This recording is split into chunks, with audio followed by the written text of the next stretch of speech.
All right, so I got a really good video for y'all today. It's titled "The Relationship Between Black-Owned Businesses and Black Customers." And this video just highlights the difficulties that we experience on both ends as customers, as Black-owned business owners. And you know, I've shared here, especially here recently, quite a few videos regarding Black-owned businesses, Black-owned banks, Black wealth, and have been met somewhat surprisingly with a lot of African-American commenters that are just so against supporting Black businesses. And it's really weird to me. And everybody says the same, you know, kind of says the same thing. Like, you know, they always go back to customer service, and there is a flip side to that, right? And I'll let the video describe. But it's just straight out to me. If you're watching this, it's really weird if you're choosing not to support Black-owned businesses. Yeah. All right, it's just really weird. Watch this video. Let's talk about it a little bit more throughout. And at the end, y'all let me know what y'all think. All right, it's Ricky Rich with Black Primacy. Please don't forget to like, comment, subscribe, and turn on your notifications. Second half hour, The Factor uncensored new video tonight from an Atlanta airport between a Delta employee and an injured passenger. According to TMZ, the passenger was ticked off about how long it took to get wheelchair assistance. I'm still talking. You're mad. No, I can't walk. I can't walk. I'm not going nowhere. You bum ass bitch. Now you're mad. You're mad, bitch. You're mad, bitch. You're mad. I'm gonna leave this airport and have a beautiful time. I got thousands, you bum ass bitch. You gotta be here to work, bitch. I paid to be here, bitch. That's why you ain't got a job, you broke bitch. First of all, let me speak for I hope all, or at least most of the community, when I say that is absolutely embarrassing. That I'm just gonna mute it because I don't even want to hear it again. But that this is going on, and you got, like, look at the pilot. Like, the pilot has absolutely no idea what to even do, right? The pilot's gonna go home and share this information with his family and friends, and this is how we look to his family and friends, right? You calling the young lady out her name, y'all yelling to the top of y'all lungs, just looking a damn mess. It's just embarrassing. It's just embarrassing. But this is not representative of the community at all, by and large. It's a small section of the community. For any of those who are watching that are not African American or African American. Was not arrested. Delta told TMZ in a statement, unruly behavior will not be tolerated. Does this incident also highlight another problem, specifically how some Black people treat other Black people on the job with a lack of respect? Joining us to talk about it, Bevan Biggers, principal of B&B Hospitality, Deanna Reese, owner of E3 Professional Services, and Demetrius Walker, owner of Meek's Vegan Pizza. And just 2 weeks ago, a business owner on Alameda called me, and he said, Isaiah, we need to do a segment on how Black people, customers, treat Black business owners and how they want almost something for free. And so this is right in that area. So your thoughts, first of all, Demetrius, about what you saw here.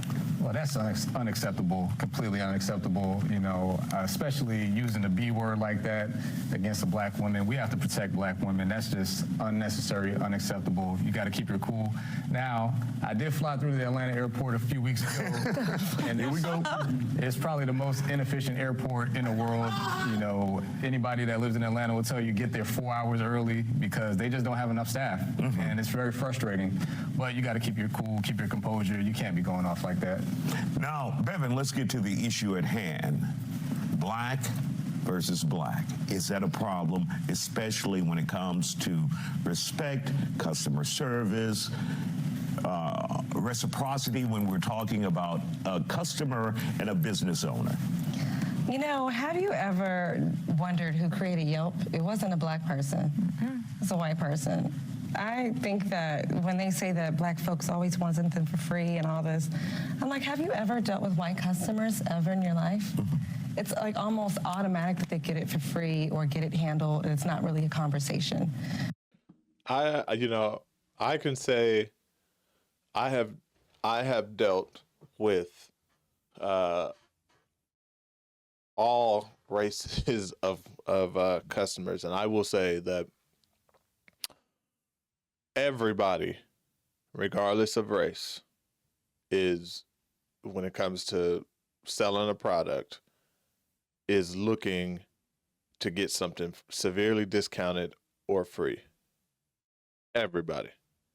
It ain't just black folks. I've dealt with black, white, Asian, Indian, Nigerian, like, and I'm talking on a large scale. Okay, and I will say, I've never had anybody try and haggle with me on the price of something more than, a white or Indian person. Never. Right? And I'm not trying to be stereotypical or racist. Like, never have I had anybody, and, that's typically what they do, and they tend to be more wealthy. I've literally had, dealt with someone who was a multi-millionaire trying to haggle with me on a $75 product.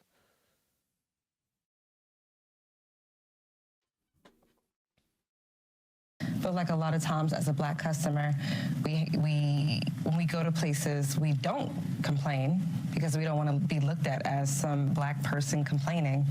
I've done that. On the flip side, it's like, why wouldn't you just take care of this if I didn't like it? Why do I have to raise my voice or feel uncomfortable for you to fix something? It should be automatic. Why should I have to pay for something that wasn't good? That's just like, it's just like common sense. All right, Deanna, your thoughts on that? Let me tell you, I agree. That was completely unacceptable, first and foremost.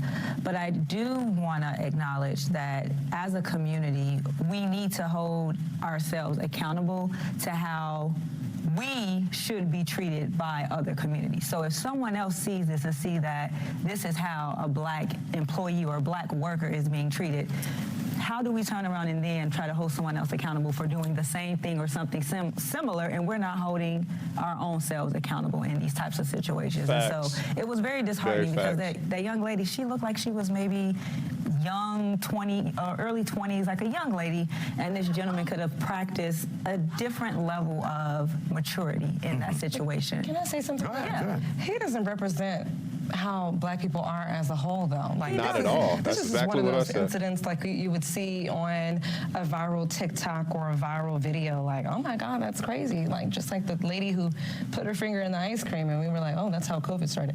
But not everybody is going into the grocery store, putting their finger into the ice cream and eating it, and that doesn't represent everybody that looks like that person. So black folks are not doing this every day at the airport. Yeah, and I think And that's exactly what I was saying, right? But the problem is, especially when it's shared on TMZ, and like I said, the pilot is sitting there looking at it. When the pilot goes home, the pilot's gonna talk to his people, his family, his circle, and be like, yeah, and the race is gonna come up, and yes, I am just speculating, right? This is not fact, but I'm confident that that's what's going to happen. The race is going to come up, and it's going to be something along the lines of, this is how we all act, and it's not. It's just not. We see things happen all the time where other races act just. There's a video online right now. You could look at the I don't know if she was white or Hispanic or what, completely pulled her pants all the way down in the middle of the aisle on an airplane because she couldn't go use the restroom. They told her she needed to sit down, and she claimed she had to use the restroom so bad, and was going off on everybody, every person, and every airline attendant or whatever, and just decided to pull her pants all the way down, right? And right, y'all remember the viral video of the lady who looked like she freaked out and saw something at the back of the plane. I don't remember the details of it, but there's a lot of video and pictures of her like just completely freaking out. She came out later, apologized. Like, people act up regardless of their race. They act up when in public, right? But in my opinion, it's when it comes to black folks acting up, it's the entire black community, but these other races get individual treatments. Black folks, you know, we do have a different expectation when we're dealing with other black folks in terms of business owners. I see it in my business, you know, black folks will come in and say, you're not going to treat me like the white man treat me, right? You know, so we do have a certain expectation sometimes that we're going to be treated better by other black folks, as we should be treated better, right? You know, when dealing with other black folks. But, you know, you can't let it get out of line, and, you know, you shouldn't presume that you're going to get some special benefits specifically because you're black. And what has been your experiences when you're dealing with black customers? I would say, mixed. I was just going to say, yeah, it's kind of like a blend of both. I get folks that want a discount and expect there to be a discount. And then I get folks who feel like, no, I'm going to patronize you as a black business owner because I want to pour into the black economy in this way. And so I've seen a mix of both, but I definitely feel like I want us to be I want us to represent ourselves in the way we are supposed to be represented, just across the board. Are we close to being there yet from your perspective, or do we have work to do? We're in the South, so I think the experience is different down here than versus where. Why you gotta do that for the South? Sorry, it is different. And then also, when we talk about hospitality, it's always black people or white people. Black people or white people. It's never like Indian, Vietnamese, Mexican, Honduran, Guatemalan, Puerto Rican. Because Let me tell you, I have more special experiences with other ethnicities than black and white. And what is that like, really quick? Ooh, which one are we talking about? Fresh off the boat? I'm sorry, I date fresh off the boat, by the way. I date fresh off the boat. But cultural, when you come over here and it's different cultures, you deal with different things. Well, yeah, they're different cultural dynamics. Yeah, so there's a lot more groups that we're dealing with in hospitality than just black and white. Yeah. Wrap us up. Yeah, no, there's some groups who expect to haggle with you on pricing. Definitely certain cultural segments of our population that will not pay full price for anything, and they'll try to get you to the lowest cost on any item. And the cost you pay for it. And I can say they're definitely not black folks. And that's exactly what I said at the beginning of the video. All right, I've never, and the biggest hagglers that I've experienced when I was working a different service, a different business, were not black. I didn't understand Right. Oh. that. They were not black. And in some respects I still don't. In some respects it kind of disappointed me in a sense, not because I wanted to be haggled by anybody, but it's like I'm seeing these people who, in a lot of cases had more money, right? But we're less willing to pay full price, and we're less willing to tip as well, give some sort of extra. And then I'm, when it comes to the black folks, they were more willing, black and Hispanic actually, were more willing to pay full price and more willing to pay extra. Just because they felt the need to give a little bit more. So I found that to be a little interesting. It's like, the people who don't really got it like that are more willing to give than the people who do got it like that. But in general, my experience, I mean, at this day and age in my life, my customers are probably 99.9% black, and I generally don't have any types of customer issues. I mean, from a statistical standpoint, I can say I don't have any. Right, I probably get literally maybe one or two per 100, um, and they're not even bad. They're not even bad customers half the time. So I mean, I can honestly say probably one out of every couple hundred are customers that I'll say, you know what, I wish that customer never came across my business. Right, and you know, outside of that, even the ones that come back with a complaint, they're polite. They ask for, you know, they just ask to be made whole, whether that's, you know, refund, replacement, whatever, and we get the ball rolling, and they're more than grateful. And 9 times out of 10, they come back and they leave a good review, even after, you know, getting their stuff resolved. So it's just it's in my particular niche business, it's almost zero. And I, like, again, almost 100%. I would say statistically 100% of my customer base is African American. So that's why it's very hard for me to hear or listen to folks that just say all black customers are X, Y, and Z. I had, should I pull it up?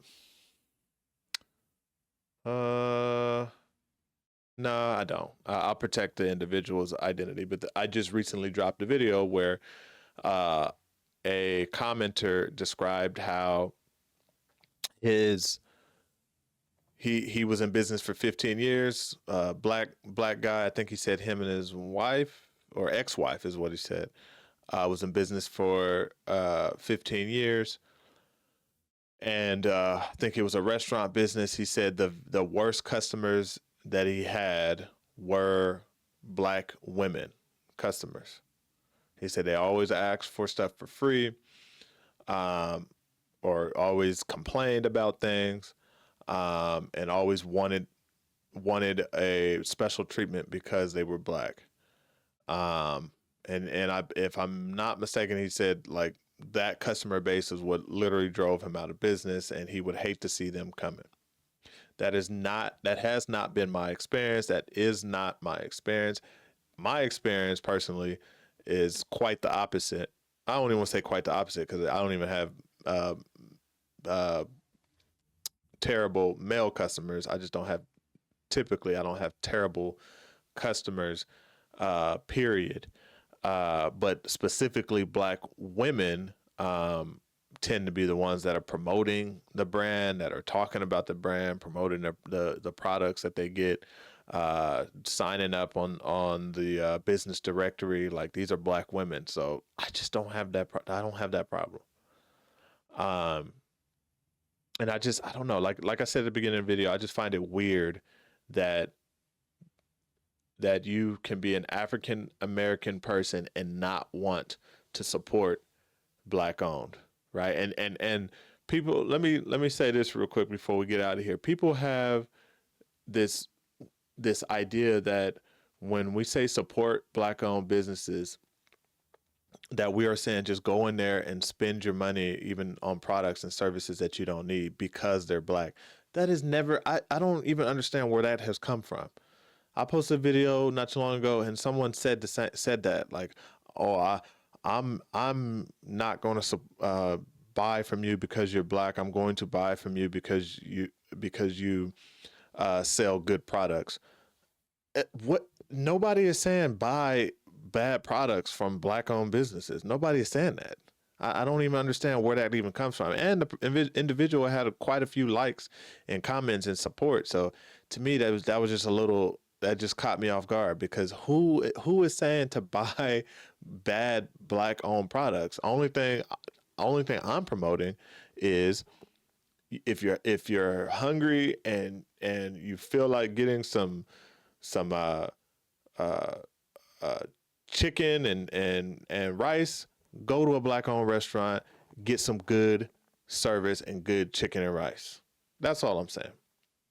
if you want to buy, if you're going on a trip and you want to buy T-shirts and shorts, look for a black-owned business that sells T-shirts and shorts. Yes, look at their reviews. Make sure that the quality is something that you want to support.